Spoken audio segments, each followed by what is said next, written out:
Dungeon debate. Yes. Okay.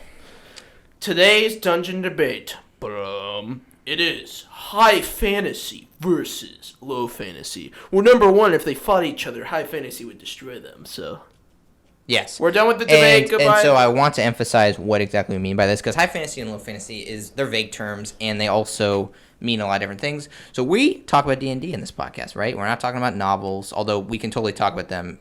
We'll talk about them like in our debate, but we're talking about the D&D versions of high and low fantasy. So a low fantasy in D&D is not just all humans. It's right? boring. It's okay. But what I'm saying is you may say like low fantasy only has humans or stuff. Not in D&D, obviously. What we're really talking about is low magic, high magic. It's really what we're talking about. If you want to bring in other factors, sure, but we want to remember that this is D&D, and with D&D will come certain things, like different races. There will be some magic, stuff like that. So it's just how much is it better to be on the high end or the low end? And I like the low end better. And I will defend that. And I like the the high parts. So basically, you're thinking about who would win in a fight: Game of Thrones or Lord of the Rings. Lord of the Rings would end the debate. We're done here. You said who would win? Yep. I'm out. Goodbye, everyone. I'm leaving. No, I'm just kidding. Yeah. Basically, well, I mean, perhaps. The reason why I like high fantasy, because who doesn't like magic? Magic's amazing. You can do whatever you want. And with high fantasy, as I say again, you can literally do whatever you want. It's amazing. You can have where there's a spell that says, snap my fingers, half the population of the planet goes bye-bye. And now you have to do a story to regain. You got time travel. And you got to regain a magical artifact that has all these precious gems on it. It's like a glove. You gotta, grab it and you got to do it again. But low fantasy, by the way, I like low fantasy. I'm not saying I don't. So I win. You're conceding. No, not at all. What I'm saying is high fantasy, you can do low fantasy, but it just adds so much more, though. Like, you can build upon it so much better. Because low fantasy, I like medieval history and that stuff. And, if most people shoot crossbows and they have bows and they have swords and stuff, it's it's cool, But, we want, some of the cool stuff. Maybe some guy does a quadruple backflip by, pushing down on the ground and he, does some space magic. It's it's like the Force. Or, some dude, it's like, ha, ha, ha, look at those trees. Fireball. If we love fire, it's funny. And you can do funny stuff, I don't know, make someone their kilt gets blown away by the wind because of your waving of your finger. But what I'm saying is low fantasy is awesome, but it does get boring because magic kind of adds the wow factor to fantasy. You can do so much with it. You have the ability to fight gods with high magic. Magic is such a powerful tool. You can magic is limitless. You can do whatever you want, and in a story, I know the simple-minded people will get overwhelmed with how much magic there is. Oh, but it's amazing. And some ad hominem attacks. Yeah, add in some comments. Okay. Yeah. All right. So I agree. Magic is awesome. It's amazing. Obviously it's awesome. But here is my motto for really my side of the argument here, and that is everything in moderation. Boo. That's a good motto for life in general. Well, but that's low. Well, that's not moderation. That would be mid-magic. You just want, barely any magic. No, I believe high fantasy is a little overboard most of the time. I think low fantasy is... So let me give my monologue now. Low fantasy is more... It has moderation and is better because it allows you to focus on a couple... fantasy elements and really dive into them and really see the implications of them, really explore just all the effects that they bring, and not have just them bogged down by all these other things. So for example, dragons, right? Dragons in the D&D universe are very powerful. But in a universe that's super high fantasy where you might have griffins flying around, people can fly with magic. There's all these different monsters that are like dragons. it bogs down what a dragon really is, right?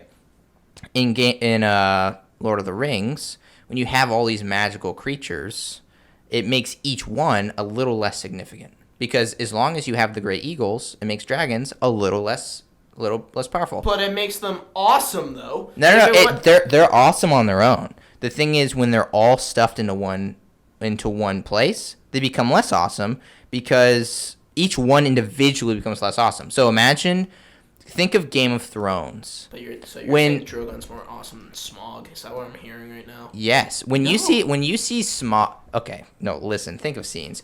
When you see Smaug in Lord of the Rings, he's an awesome dragon. Dragons are always gonna be awesome no matter what, right? So this is an example that probably couldn't be as good as it isn't as good as it could be, but I think it still works. You see Smaug in Lord of the Rings, and he's awesome, but it's nothing crazy. It's like, that's a dragon. Very dangerous, but there's a lot of dangerous things. They knew there would be a dragon. That's nothing out of the ordinary. Everyone knows a dragon exists somewhere. It's in all the stories. But in Game of Thrones, when Daenerys shows up with Drogon, just the shock and awe of him is it feels so good. And it's something you can only get from a low fantasy story or world, because that's like actually amazing. Like, it's as amazing as a dragon should be, because dragons are crazy. Well, yeah, I totally agree. Drogon, like, those scenes, I'm just like mouth watering, just But like, Smaug is also a completely different dragon than Drogon. But it wouldn't matter. Imagine placing Drogon and throwing it into the Lord of the Rings universe. It'd be like, not a big deal, right? It's a wild dragon. It's not even smart. Not a big deal. But take Drogon and put him in Lord of the Rings, and he changes the game completely. He matters like a lot. It's not just a thing for Gandalf to fight.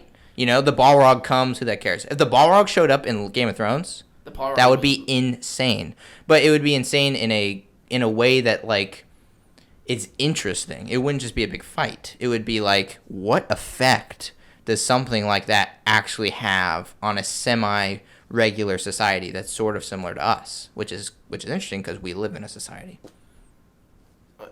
But that's not what we're talking about, low fan. We're talking about the magic levels. So yes, I know. But I can counteract that. We all know and love Gandalf, right? And Smaug and Drogon, they're completely different dragons. If you had Smaug, I don't think it matters which dragon. Well, no, but I'm probably more in awe with Smaug, because Smaug is like, his mentality and all of his stuff. Like, he's like literally like he would probably kill Gandalf. So you're like, oh, this guy. No, but you're just in awe of it on its own, and you're not taking in the factors of everything around it. Smaug kills literally everything. Okay, this is a better example, because we're not trying to compare two creatures. We're comparing two types of worlds: low fantasy, high fantasy. So take one creature.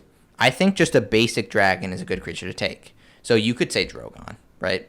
We could do Smaug too. Which one you want to take? Let's pick one. Yeah, do Smaug. Okay, Smaug.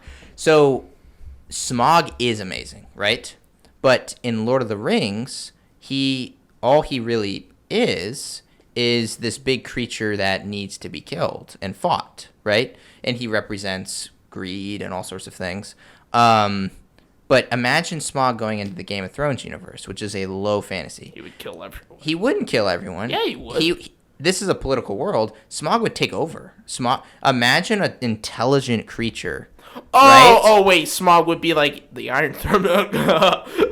Yeah, no, I'm literally right. But it would be super interesting to see how that affects the characters in a low fantasy setting, because it's not a setting where they can just fight. The story would be really about personal conflicts, which is what's interesting. But most people want the fights, though. That's what, you get fights or fights. That's why the MCU exists. All right. That's why the MonsterVerse exists. That's why DC exists. You can still have people fights. Want that, all that stuff. But people mostly remember those things. Like when you say Gandalf versus Jon Snow, people are like, "Oh, Gandalf 100%," because Gandalf is just so. But that's not what's interesting about a story. It's not about What is interesting about stories are the character conflicts, right? You can make this awesome world with all this super crazy powerful stuff, but no one really cares if there's not interesting characters to be in that world, right? But people like that stuff more. They like though. that. They don't like it more. Yeah, they do. Nope. No movie or show or book or anything or campaign will be fun if there are no character conflicts. If it Well, is yes. just you're fighting this crazy powerful But monster, there is no one cares. But there is character conflicts though that are caused by. We're talking about the amount of magic, and you can still have all that things in a high fantasy world. So, for example, like in Lord of the Rings, you know who Morgoth is? No. He's kind of like the big daddy of Sauron. Like example, Sauron. We barely saw him like at all, and his influence on his influence over the entire world with the ring. It built because the ring literally corrupts anyone, and we had to go through all this stuff with like Frodo and him like trying to like just like the journey of Frodo from the Shire to the Mountain of Doom. Was just like such a big thing, and yes, characters have conflicts, and so I just think that it's just a lot more like entertaining. You know, people want to be entertained, right? That's what most people want, and just I'm not, you know, shaming like Lord of the Rings and stuff, but like no one talks about the Red Witch. People talk about when they talk about magic, it's Gandalf, right? Right. So like because the Red Woman. You're talking the about Game of Thrones. Yeah, the Red Woman. Sorry, not the Red Witch. But like the Red Woman, like she was cool. She made Gandalf is gonna freaking people when you think magic. No, Gandalf. I said some may think she's a witch. Witch. Yeah. No, Gandalf's stronger. But we the know. the Red Woman is like she's cool and all, but like no one really remembers her compared to like Gandalf. But again, you're taking a single factor. And that's not what high fantasy is. High fantasy is there's a bunch of factors like Gandalf.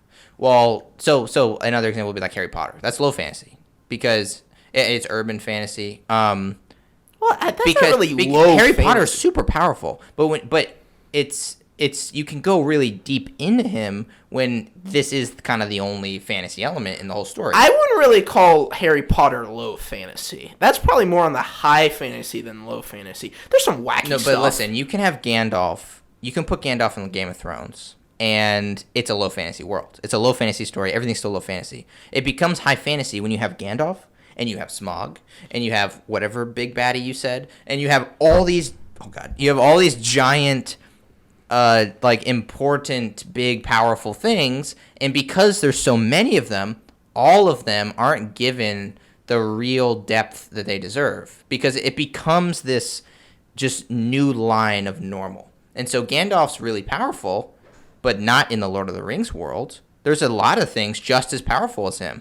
He goes one-on-one with the Balrog, right? He wins, but he doesn't. He's equal, pretty much. That's kind of like the same thing in low fantasy. Everything's equal. Yes. No, it's not. So my thing is, I think low fantasy creates this big imbalance that allows you to really emphasize what the fantasy elements are. Well, but give me an example of a super imbalance.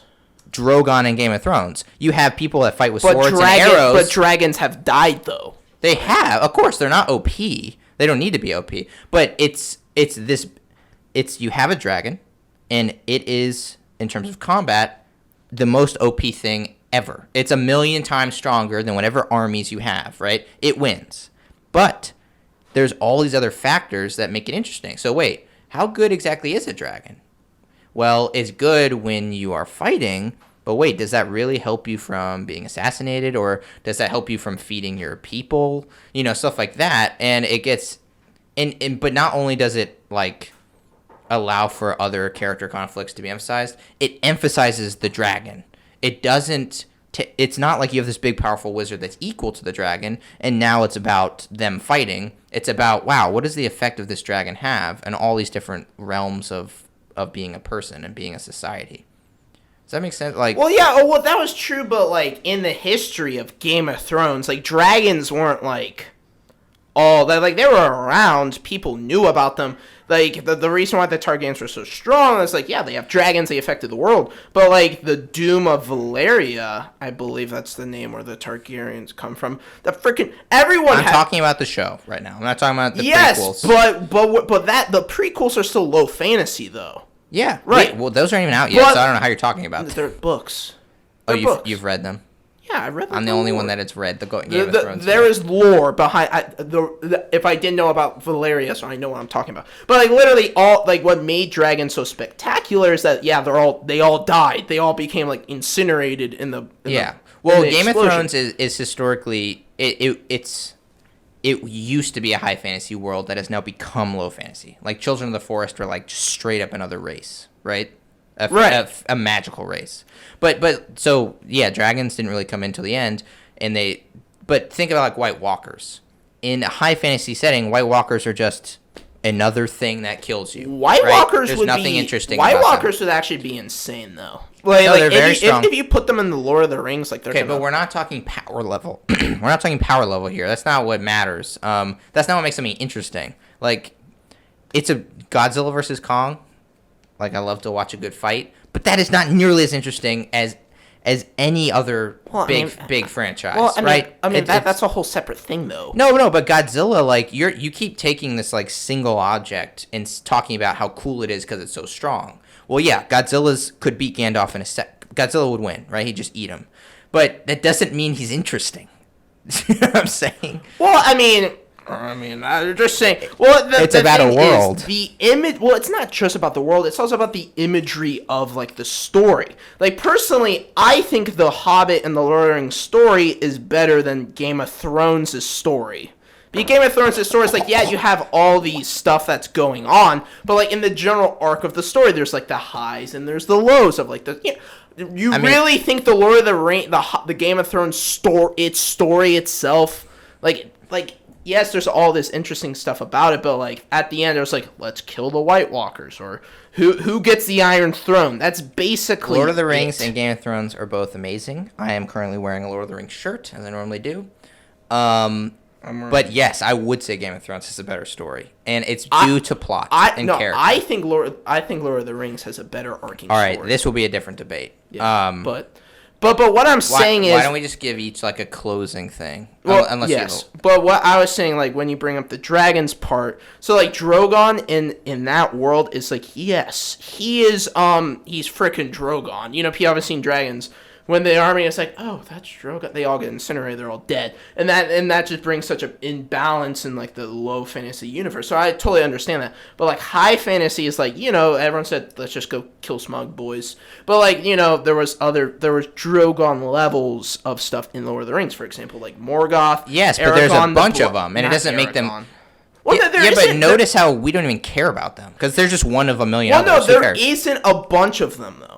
There isn't, because we're talking about the magic levels. So, like, low fantasy, yes, you would pertain to, like, a dragon would be insane in low fantasy compared to this one, but there's, like, Drogons in high fantasy, too. Yes, so but they're not nearly as cool because there's all these other versions and things stronger than there isn't... Well, and for example, Lord of the Rings, there isn't really anything stronger than Morgoth. He was, like, the big bad. He was insane, right? Okay. So basically, like, he would do all this stuff, and he, like... But that literally messed up the world and stuff. But, like, the reason why he fell was because it was his own fault. You know, we're taking Drogon and Smaug. You know, Smaug's completely different. He's, like, smart and stuff. But, like, in the world, Morgoth would be the Drogon of... No, I don't understand why you keep bringing it to power levels. It's not about power levels, but you're saying... It doesn't matter what Morgoth can do. Well, is it interesting? Do we really get to explore what it would really mean for a Morgoth to exist? Not when there's all these other fantasy elements. If he is this godlike figure, right? Well, no, but it is interesting because you're like, how's the world like affected by this one entity? It's affected the fantasy elements of a story are way less effective in a high fantasy one because there's all these different sources coming in and they're just canceling each other out. But when you have one or a couple really pronounced fantasy elements, you have a dragon, you have White Walkers, and maybe a little magic, and that's it, then those elements are just, you can dive into them so deeply and just really appreciate the effects that something like that would have. Well, in high fantasy, you can't because Well, no, again, it cancels each you other out. can in high fantasy. Like, for example, like... Not as well. Well, you're It's my saying, like, argument. with the power levels, like, yes, he's a lot powerful. But, like, you were talking about Drogon, like, affects the world and, like, how Drogon can't protect you from being assassinated and stuff like that. But, like, the thing with Morgoth was, like, the world is, like, gonna die. So, of course, he, like, affects the world, but he didn't do any of that stuff. High fantasy just makes things more, like... Personally, for me, I think high fantasy makes it interesting because you can do whatever you like. Lord of the Rings can do whatever you want with it, and it makes these creatures and these beings more memorable than the low fantasy characters. Like Daenerys and Jon Snow, amazing characters, but when you think of fantasy, you would think of Smaug, you would think of Gandalf, you would think of, like, even an example. Well, like, that's just because Tolkien started the. well, yeah, of course, but like you know, D&D. D&D's mostly high fantasy. That's kind of like what it's built again, on. I would argue that it doesn't have to be high fantasy at all. Well, yeah, no, it doesn't have to be, but most people perceive it as most people use it for high fantasy, right? Well, it is Like the Red Dragon, like that's It not is. a Game of Thrones, like a low fantasy dragon. Dragons and D&D No, I agree. are mostly. Well, very I think high Tolkien fantasy. kind of initiated all fantasy things, including D&D. I think Tolkien was definitely. Well, of course, yeah, exactly. That he initiated it, so most things will be high fantasy. Of course, high fantasy works. But when we're debating this, we have to say we can't just say D&D is high fantasy. Well, then obviously high fantasy is the best because apparently that's the only option. So there is a low fantasy option well, but low fantasy was actually before high fantasy, technically. in D&D. Yes and no, sort of. Well, because we have to talk about, like you said, Tolkien initiated all of it, but technically low fantasy was there through mythology, right? People freaking praised this type of crap. You would think, like, is Greek mythology high fantasy or low fantasy? I mean, I'm just asking you, like, do you think Greek mythology is high fantasy or low fantasy? That's tough. I would say. I mean, I would think it's higher than, like, Norse mythology or something like that. I would say it's a bad version of low fantasy.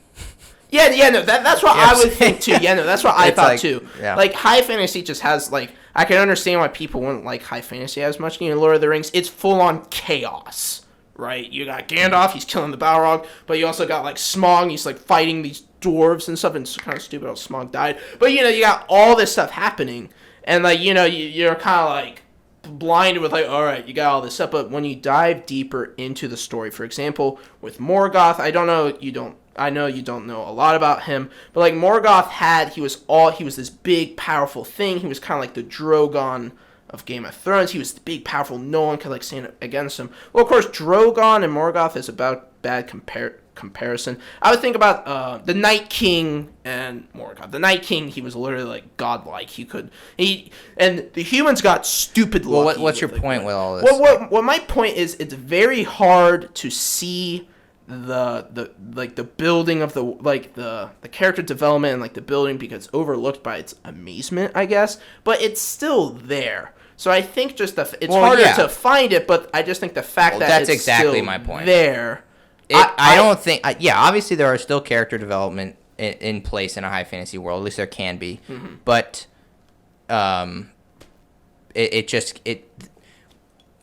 character development and the fantasy elements can be better emphasized in a low fantasy because you can go from real character development in a world that we can really relate to, and then see how a fantasy element would affect a world that we relate to. Like, we're not in a world with wizards and stuff. We're in a world where we probably understand kings and marriages and stuff better, and like Game of Thrones type stuff, than we would the elven immortal king and all that stuff. We can't relate. So when we have a low fantasy, we can relate to the characters better, which means better character development. And when a fantasy element is introduced, we see its effect on a society closer to ours, so we can see its effects and really appreciate it better. And that's my I mean, what you're saying final is it's argument. easier to see all that stuff in a low fantasy. What I'm saying is high fantasy has that. It's harder, but also serves more. Yes, it's got a bunch more. It's got a bunch more stuff, Okay. which makes you mouth water. Makes me happy. But yes, that is the end of our dungeon debate. The end of episode 8. Yeah, I think so. Episode 8. It's Treants. Treants. But yeah, tell us Tell us who won. High fantasy, low fantasy, which one you prefer. And yeah. Yeah. 3 hours. It was a long episode, but we'll leave right now. See ya. All right. See you in the next one. Goodbye.